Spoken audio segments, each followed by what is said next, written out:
Hello! Today I wanted to talk about a recent trip when I visited my home state of Massachusetts to a record store that I've been really wanting to go to for a while. There's a label called, let me show you, Feeding Tube Records. Here's a nifty little sticker I got from there. I like how it says, on the fringe of obscurity, and that's pretty true. I found out about this label through a group called Big Blood, and I realized they had a physical shop in my home state. So I figured next time I'd go there, we would take a visit. This is out in Florence, Massachusetts, so it's a bit western Mass. Say if you arrived in Boston, it'd probably be like an hour drive, which I definitely think it's worth it.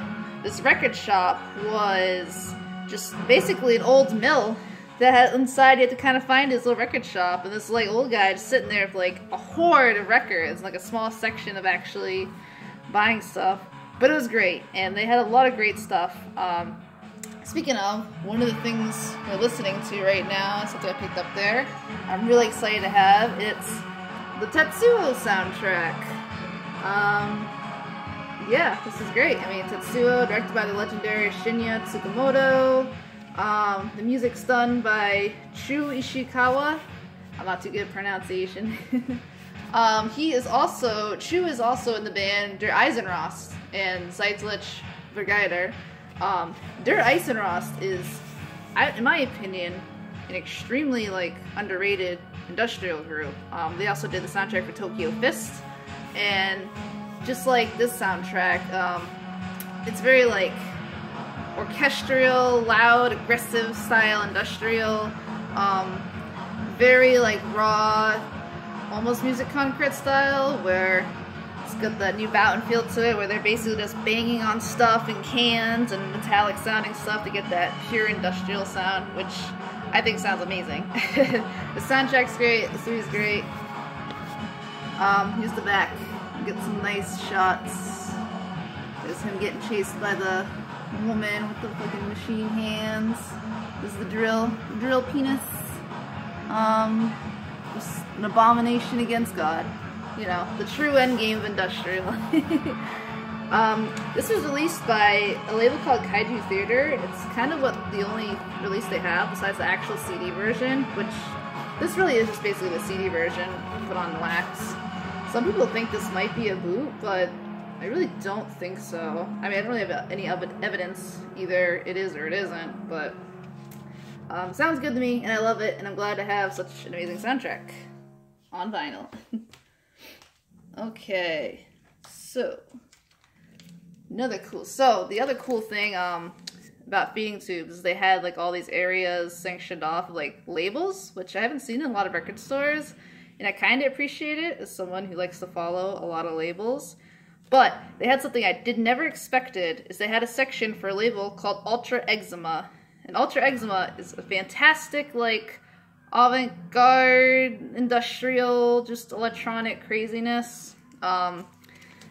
They put out one of my favorite industrial groups records, like Enema Syringe, stuff like that, very lo-fi, just crazy stuff. And I couldn't believe they had a section for it. So I was able to pick this up. This is a single by the Hair Police. Now, Hair Police are kind of like a noise rock industrial group. A little bit underrated in my opinion. Here's the cover about the sleeve. Very Ultra Eczema style. It's got these weird, just almost hand looking sketches. It almost gives you off the vibe of those books of scary stories that tell the dark. I don't know. So this was put out in, when was this put out? 2007. It's about 17 minutes. It's just a single track called Blind Kingdom. It's very just noisy, not harsh noise, but kind of noise rock, just industrial track. It's almost like listening to Wolf Eyes. So you can pull out the record. Check it out. Label's cool. Again, very Ultra Eczema. But the wicked cool thing about this release is that there is an etching on it. I don't know if you can see that in the light. I didn't know this when I picked it up. I actually thought this might have been a full album. I had never seen it. So I was a little bit disappointed that it was just a single. But you know, it's a great single. I love the Hair Police, and I don't own anything else of an etching, so that was wicked cool to have. Okay. So, the main reason too I wanted to come to this record store was to see if I can get some physical copies of Big Blood. And lo and behold, I actually found vinyl copies of some Big Blood releases, which I was so excited for. This is Big Blood's Radio Valkyrie. Now, if you don't know Big Blood, they're kind of like a freak folk outfit, very like female singing, very strong, dark, folkish sounds. If you like other freak folk stuff, or just like female, like avant-garde singers in general. Like if you even like stuff like Bjork or Bat for Lashes or stuff like that, you might like this, especially if you like a bit more folk. Or even stuff like grouper. Like if you enjoy grouper, I think you would really like Big Blood if you don't know already.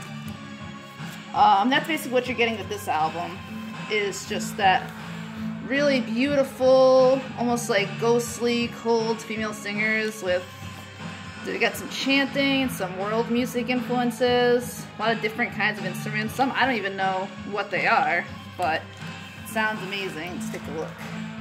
So this is off the label itself, Feeding Tube Records. This is one of their own issues. And it's got like this own little obi strip thing, which is wicked cool. And there's the logo, Feeding Tube Records. There's some artwork in the obi strip, which is very cool. And I like the cursive. I don't know, I really appreciate it. It's a nice little pretty touch. Let's see if we can focus that. It says Big Blood. Radio Valkyrie.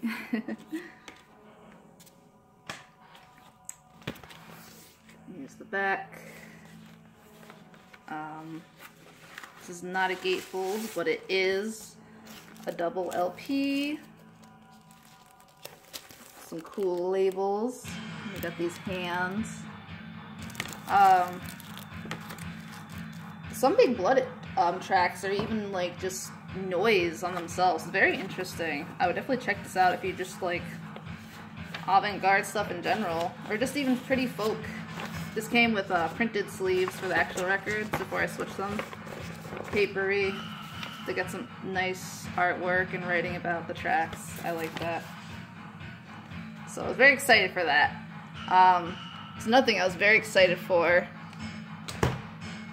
I got a copy or a reissue of Why Pants. Now, Why Pants is a very underrated no-wave album, making that weird no-wave boom. This came out about, let me read my notes that I wrote, 1980. And this was put out on 99 Records, and 99 Records was a very small but very prolific label in the no-wave scene in New York that also ran from about like the late 1970s, 1980s. It had Liquid Liquid, it has like Glenn Branca's Lesson Number 1, which is a very like popular no-wave album. It's excellent, I actually own it. I like to listen to that one a lot actually. Speaking of Glenn Branca, he actually produced this album. A lot of these tracks originally come off a 7-inch single called Off the Hook, and they're kind of just like New York's answer to the Raincoats. It's a female group. Let's see if we can get the back here. And basically, in very no-wave tradition, they don't sound very skilled, but they basically use like toy keyboards and like an actual toy drum kit, like, you know, you'd give the children, to make these tracks. But they sound amazing. Like, this is fun. Like, even if you love even more than modern no-wave sounding stuff, like Liars and stuff like that, I think you would like this. Or if you just like really fun female groups, just like punkish sounding stuff, I would check this out. Lots of just like screaming and yelping and jamming out on those like toy instruments. But it sounds good. It doesn't sound grating. It's really fun. I really enjoy the track, like Favorite Sweater, Beautiful Food. Like, I think you'll get really into it if you enjoy just punk, especially like kind of female-fronted punk. Or, of course, if you love no-wave. If you love no-wave and don't know about this, you need to check this out. It's great. And, of course, anything on 99 Records, even though they only had about 23 releases, I believe. Okay. Let's take a look at another Big Blood release. I was so excited when I found these because Big Blood has their own label called Don't Trust the Ruin. And it's kind of like a Bandcamp only kind of label. And they, as far as I knew, they only released stuff on tapes.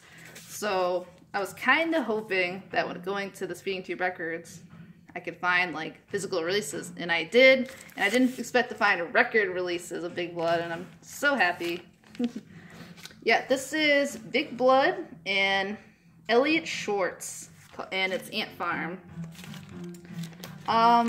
I'm not gonna lie, I don't know too much about Elliot Schwartz. I looked him up and it seems he did pass on, unfortunately, but he seemed to have been a very talented professional composer. And I'm not quite sure if he was also on this release. This did come out a year before his death, about 2015, I believe. So that's the case, then he's probably on this as it says, and it's excellent otherwise. Here's the Feeding Tube logo. We got ants. I like all the ant artwork here. It kind of reminds me of my favorite record labels, which is Ant Zen. They got a big ant as their logo icon. I love it. All this artwork. This was the printed inner sleeve for the record. Like this one has like a human face almost with eyes. That's the cover. It's almost like watercolor painted. I really like the aesthetic this group puts out too, and kind of like everything on their label kind of has that aesthetic, as you'll see, because I actually found 2 tapes too of other groups on it. Let's take a look at the record. It's just one vinyl. Got the ants. So what does this sound like? This actually kind of detours from the freak folk sound. I'd honestly say this is almost kind of like a straight noise record, but noise as in like the very avant-garde, multi-layered like soundscape, like music concrete, just kind of going into weird vocals and sounds and sampling. If you like kind of just noisy, dark ambient, I think you would really like this track. Even if you don't like other Big Blood's works or not like into the folk side of it, if you like just noise and just music concrete, I would check this out because you could be missing out. Because this was wicked good and very unexpected for them. But they do, every album has experimentation, so maybe it wasn't too unexpected. Alright, and the last thing I picked up was more no wave. We got the Golden Palominos. I never knew if this album had a name. I think this is just self-titled, I want to say. And this is an original issue on Celluloid, which was a French label that also came to New York, I believe, because they put out a few no-wave releases. This stuff is just great. I actually learned about these guys from watching videos Martin Bisi did. Martin Bisi was the man who produced this, and I like anything he's put out. It's really great. I also love this too because I'm a big fan of John Zorn, and most of the sax on this record is by John Zorn. Unfortunately, as far as I know, I haven't listened to their complete discography. They have a lot of records. This is the only one that sounds quite like this one. So if you're looking for more no wave, because this is a spectacular no wave sounding album from these guys, you might be disappointed. I had bought a few more of the records because they were wicked cheap. And I was saddened to find out they sounded very just kind of classic rockish. I know that's not a genre, but that's kind of the sound I was getting from it. Very disappointing. But this this record is great. It's got Arto Lindsay on some of the vocals, and you know, he's a big guy in the no wave scene. It just starts out strong. You get the track Clean Plate, Clean Plate, Clean Plate. Oh, it's so great. Even if you just like interesting rock or like art rock or avant-garde rock and don't even know about no wave or care too much for it because you're not really too much into the punkish side, check this record out. It's funky, it's great, it's artsy, it's a lot of fun. Here's the back. Look at these guys. I love the whole no wave aesthetic. It was interesting to find that, I mean, not that they're super rare expensive, but this is an original copy of the very first issue of it. And just celluloid. stuff is great. Alright, and then I also picked up 2 tapes. These aren't off a feeding tube directly, but these are Associated Big Blood. This is off their label, Don't Trust the Ruin. You can actually see their logo on the back. It's kind of hard to read. It's like in cursive.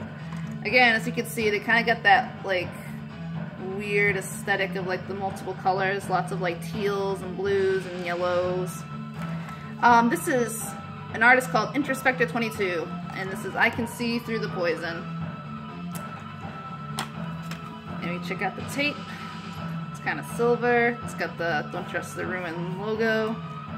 It's got the artist and the name. It feels very DIY, even though it's their own label. Very DIY-ish.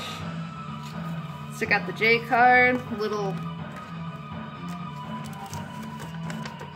like handmade insert. Look at that art, that's excellent.